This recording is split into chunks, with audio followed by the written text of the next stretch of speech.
Let's start with a question. When you hit that send button, what really happens behind the scenes so that your message reaches to a friend who is sitting on the other side of the world? Like, where does your message go? Does it go through space or air or under the ocean? Before making this video, I asked my friends to draw an internet infrastructure. Yeah, some nerds had an exact and vivid idea about it and they drew crazy detail infra. But some drew the internet flying through the space, as in like literally flying, while some drew it as one tower to another, just like electricity, but in the form of radio waves. It's kind of funny that 90% of the internet traffic is still being run by these cables. You see this small strand of glasses as tiny as our hair? This is the thing, an optical fiber that runs our messages, data and video from one side of the world to the other in the form of light without any sort of delay. Let's try and understand how data travels, how the internet runs behind the scenes with this particular video in detail.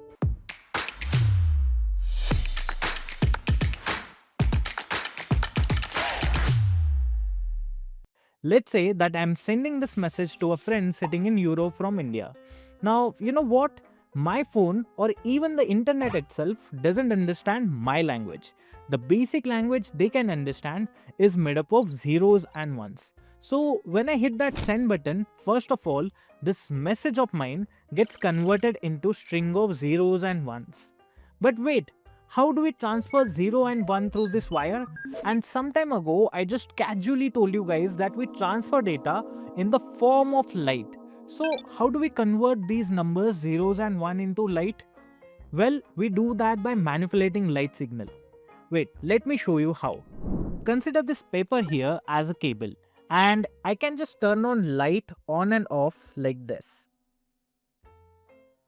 Right? On, off, on, off. 1 0 1 0 1 0, right? Now this way, by just cutting off light on and off, we can give signal in the form of ones and zeros. Now imagine doing this thing a million times faster down a tiny glass fiber across an entire ocean and you have got the basic idea about the internet, right? The science behind internet is crazy, right? Humans are wild and science is definitely elegant. Now that our message has been converted into form of light, it will be propagated through these optical fibers to the other side via sea route. Yes, all these optical cables are sitting in the ocean and are handling almost 90% of the traffic. Let me show that to you in just a second. So here on your screens right now, you can see optical cables and how they are creating this web around the entire world. These are basically the wires and infrastructure through which your message is going to go through. Now what happens is this message, which has been converted into light, first has to reach to the WhatsApp server located in Europe. And from there, it will be sent over to my friend's device. But the thing here is how the cable will know where is WhatsApp server. That's where IP addresses come in. Every device connected to the internet, be it your phone, your Wi-Fi router or a WhatsApp server, has a unique IP address. It's like a digital postal code, but instead of something easy to remember like 17th main HSR 560102, it looks like this: 172.217.3.110. Definitely not easy for you to recognize, right? But it is for the machines. And to help you make sense of these numbers, we have something called as domain name system. It's like the internet's phone book where you type google.com or whatsapp.com and your phone doesn't know where that is immediately. It asks the DNS, where can I find WhatsApp? The DNS replies with the exact IP address, like giving you the correct address. With the IP in hand, your device can now send the request to the server to carry out an action for your sake. Once the message reaches WhatsApp server, they take care of delivering it to my friend's device using a persistent, secure connection that's already open between their server and my friend's WhatsApp app. This connection of the WhatsApp server with you or your friend follows HTTPS over TLS protocol. What it basically means is WhatsApp servers do not decrypt the message because it's end-to-end encrypted, but they still know who it is for, that is for your friend's user ID. the server looks for an active socket connection associated with your friend's device or ID and sends the message over. If your friend is connected to the internet, he'll immediately receive a message. Otherwise, the message will be queued and he'll receive it once he's online. Think of it like a secure pipeline between your friend's phone and WhatsApp server. If the pipeline is open, the water or message flows immediately. If it's closed, the water, that is message in this case, is stored in a tank until the pipe reopens. At the end of my friend's system, the message will get decrypted and will turn back into a text it was when I clicked send button. So this is the entire journey or the process through which a WhatsApp message goes. The same process occurs when you access videos, movies or websites online. Every action you take sends a request to a server, which then responds by sending packets of data. These packets are reassembled on your device into the videos, messages or web content you are trying to access. Okay, now that being out of the picture, let me ask you something. Do you think the whole world or every person alive on this earth has access to high-speed internet via optical fibers? On your screens right now, you can look at the share of the population using most of the internet. And you can see here at these dark regions that most of the internet is being consumed by less amount of people, right? In many locations, high-speed internet is still not available. Though if you are watching this, you might already be having a really good internet, but the fact is lots of people don't. सबकी नहीं होती. Almost 2.9 billion of them. In some places, it's prohibitively difficult to lay cables. In other words, crucial ground-based services might be threatened by either politics or war. And during peacetime, companies might decide it's not financially worth it to lay cables because there aren't enough users who would pay for the service. Think about it, roughly the same amount of cable in city with hundreds of people paying for it versus in rural community with much fewer people paying for the same. And if they do lay the cable, they might have to charge more for these consumers. And that right there is a problem. Now take a look at this another data point from the United Nations, an international organization made up of 193 member countries. According to them, 2.9 billion people around the world still lack access to high-speed internet. Given how important the internet is for just participating in society today, we have to solve this problem of unavailability. Access to the internet brings jobs, knowledge and connection alongside, which is kind of absent in the moment for almost 1/3 of the population. And when you look at it, it's actually two problems wrapped into one. It's accessibility and affordability. Well, that's where a new revolution in the internet era comes up. It's basically the idea of making the internet fly through space as you might have dreamed already. At this point in time, I believe you're gonna say, hey man, how can we make the internet fly through the space? That's crazy, right? Well, the answer is radio waves. We turn those ones and zeros into radio waves this time around. Now, how do ones and zeros become waves?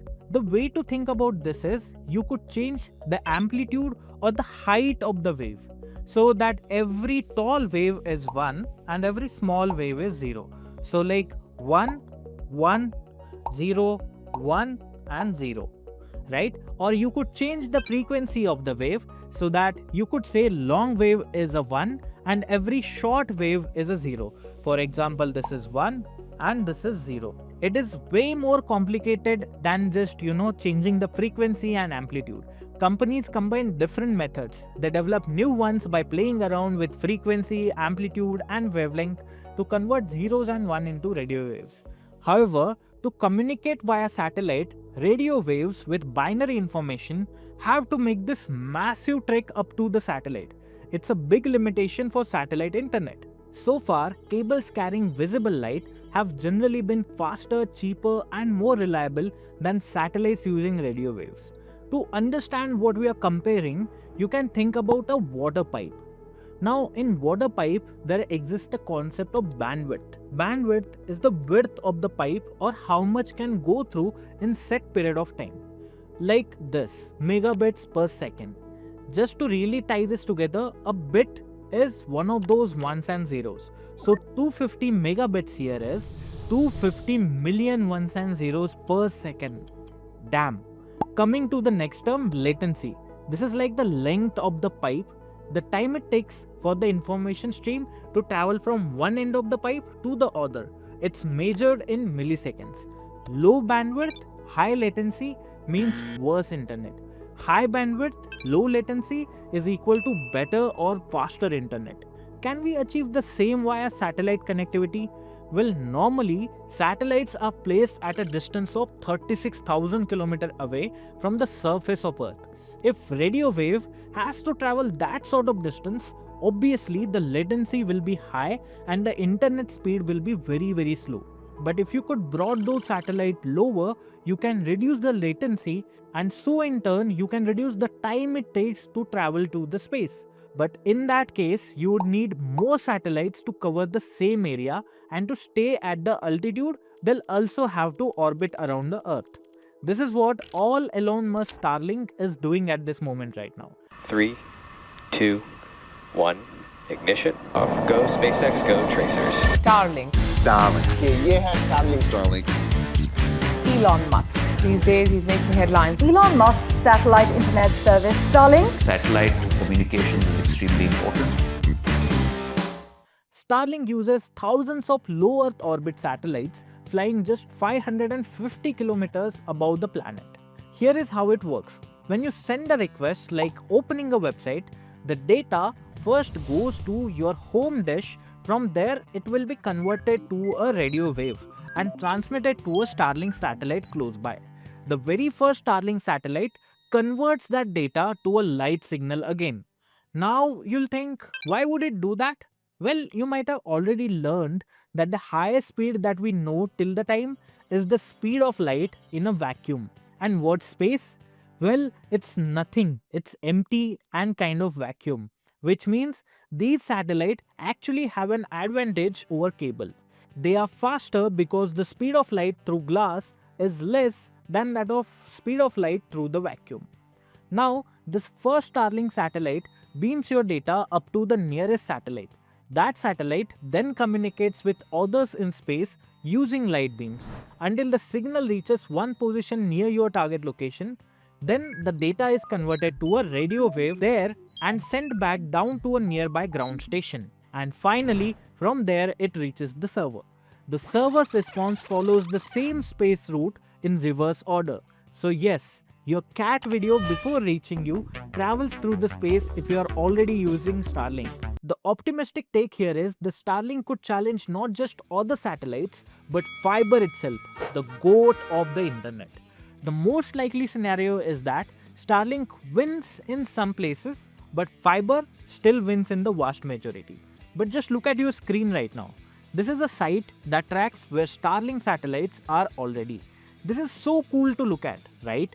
But if you're an astronomer here on Earth, those 7,000 Starlink satellites orbiting above can seriously get in the way, disrupting observations and making it harder to discover something new out there in space.